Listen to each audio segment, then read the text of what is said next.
I got a question for you. What do you get when you combine games like Hotline Miami, Ghost Runner, Ultra Kill, and the original Doom into one single package? Well, you get Mullet Mad Jack.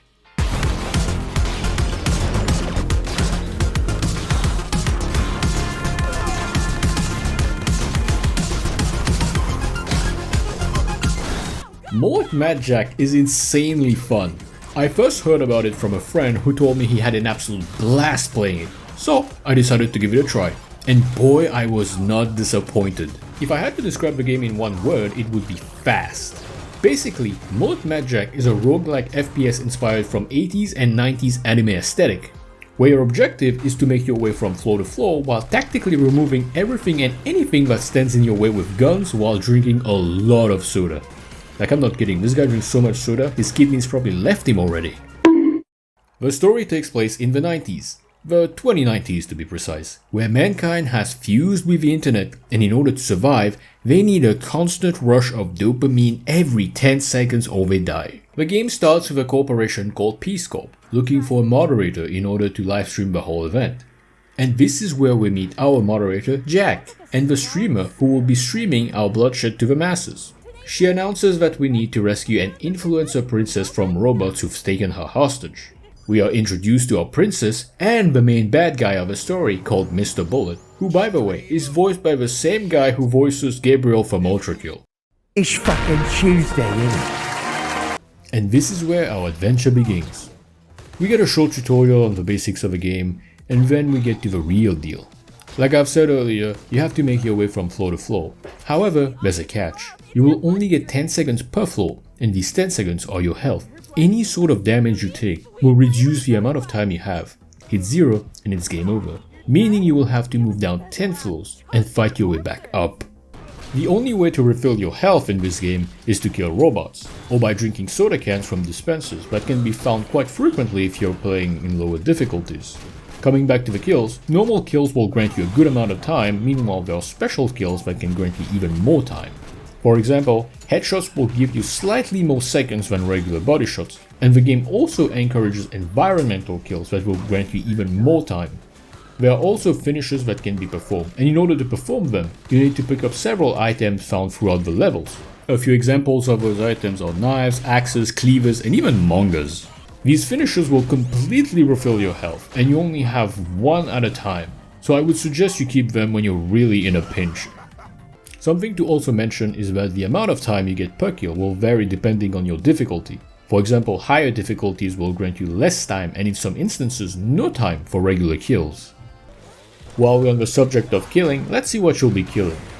You got your basic enemies like your vice grunts with pistol, you got shotgunners who deal a lot of damage up close, defenders with shield, 3 flavors of drones, hunters which are these little dog things that run at you, grunts equipped with chainsaws called zombies, and ghosts who can deflect your bullets and attack you from long range. Whenever you reach the 10th floor of a section, you will be thrown in a boss fight. When you reach a boss, the timer you had will be gone. What you will have is a limited amount of life to beat the boss with. The bosses, I don't have much to say about. They are pretty cool, except that the only negative is they're pretty easy. They do get a bit harder on higher difficulties, but they're still easy for me. I don't know if it's just me, but they do feel a bit underwhelming. At the end of every level, you will be given the opportunity to purchase a perk that will accompany you up the upcoming 10 floors of a section. Or, until you die. Every perk has its own advantage. Some are a lot more useful than others, but what you choose will come down to your personal preference.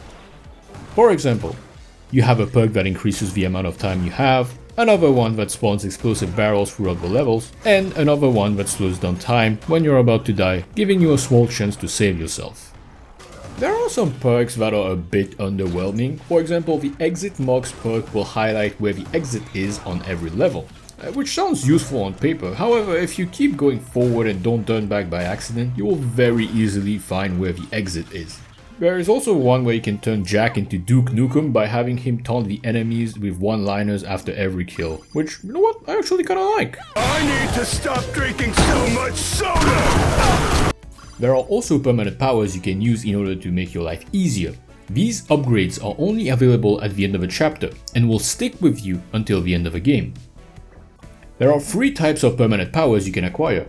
One for the shop, another one influences your upgrades, and the final one your weapons. We'll keep the weapons one for later. Another thing to mention is that these upgrades have level to them. The first 2 go up to level 2, while the last one go up to level 3. The first permanent upgrade you can choose is the shop refresher. This upgrade allows you to refresh the shop in case you don't like the upgrades you're seeing. At level 1, you will be able to refresh the shop at the end of a level, but you can only use it 3 times per chapter. At level 2, this becomes the super shop refresher, which allows you to refresh the shop once per floor, and it's unlimited. The second permanent upgrade you can get is the last upgrade keeper. Whenever you end up dying, you lose all of your perks. This upgrade allows you to keep 1. At level 1, this upgrade allows you to keep the last upgrade you've picked before dying. At level 2, you can freely choose whichever upgrade you want to keep for the upcoming floors. These upgrades combined with a solid gunplay, fast movement does take a moment to get used to, but once you get into the flow, it's an absolute joy. Sprinting, dashing through levels, destroying everything in your path with your weapons, and also watching your precious time on this planet drain before your very eyes. Oh, speaking of weapons, you get a good number of weapons to choose from in this game. You got your starting pistol, your SMG, shotgun, railguns, plasma gun, and even katanas. They are all a joy to use and make you feel like an absolute badass. For example, the pistol is a great starter weapon and deals a good amount of damage and has decent range. The shotgun is an absolute beast and just clears anything standing in its way. You also have 2 variants of a katana, one ice and the other one fire, but you can also throw, providing you the option of playing a melee build. Which at first sounds like a bad idea because you have to be up close to deal damage most of the time. But trust me, once you get the hang of dodging left and right, you can become untouchable. There is one permanent upgrade I kept for this section, and it's the weapon upgrade. This is the only permanent upgrade that has 3 levels instead of 2. This upgrade turns your regular level 1 weapons into absolute giga-chads. For example, most weapons need to be reloaded. At level 2, for some weapons, you can get an upgrade that basically gives you an ammo belt, completely making reloading unnecessary. An example of that would be the railgun, a weapon that trades fast firing speed for accuracy and power. This gun fires slowly, and I don't know if it's just me, but it feels like it reloads a little bit slower than any other weapon in the game.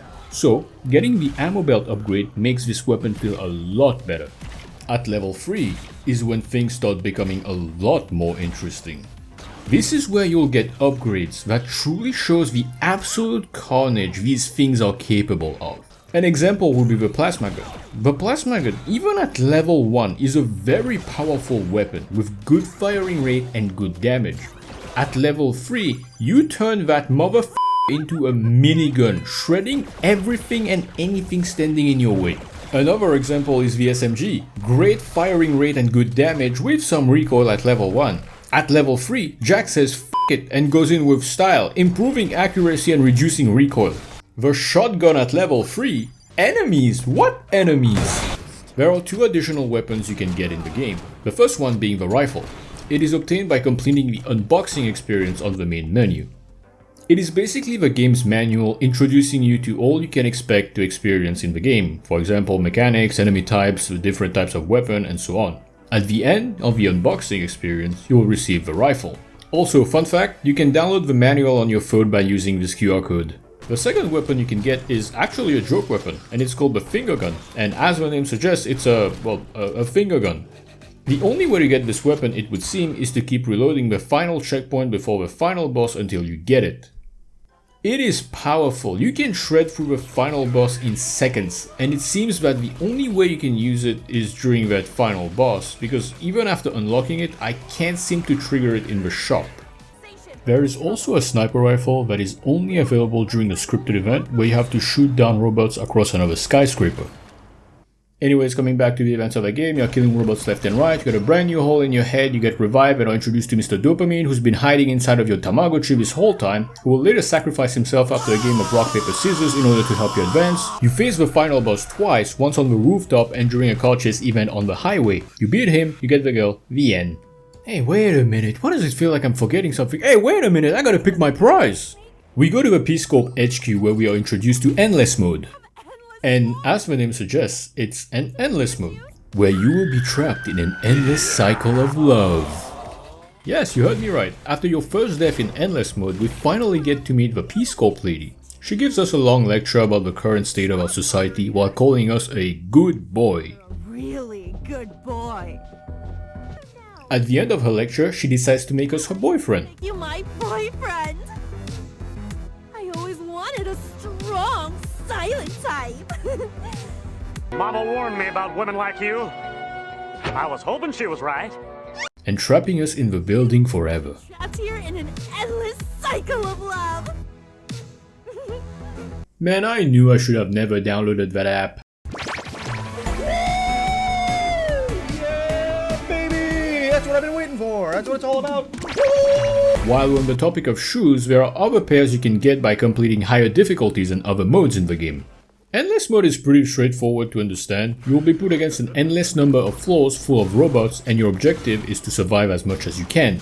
There is a catch though. When arriving at every 10th floor, your total amount of time will be decreased by 1 second, which makes it a lot harder to keep yourself alive.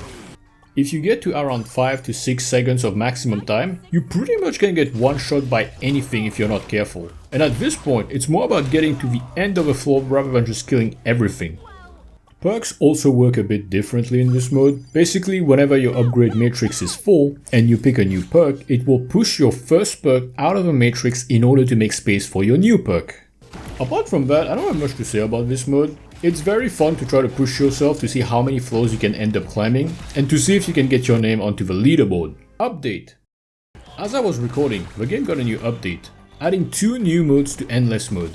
The first one being Weapon Roulette and the second one being Happy Foot. With Weapon Roulette, your weapons will be randomized whenever you switch floors. And with Happy Foot, you have no weapon. You are the weapon. Sugar! Also, 2 new modes seem to be on their way. So by the time this video is out, those modes will probably be out as well. Okay, time to wrap this up. I've been rambling for about 15 minutes now. Anyways, Mullet Mad Jack, good game, definitely grab it if you can. The main story itself isn't that long and you can complete it under an hour if you're fast enough, which I understand if some people don't like that, but I feel like for the price, it's alright. Plus it seems that the devs have a lot planned for this game, so by the time this video is out, there's probably gonna be new content. So, moral of the story. Maybe it's time we put down our phones and enjoy what really matters to us. Friends, families, or maybe even some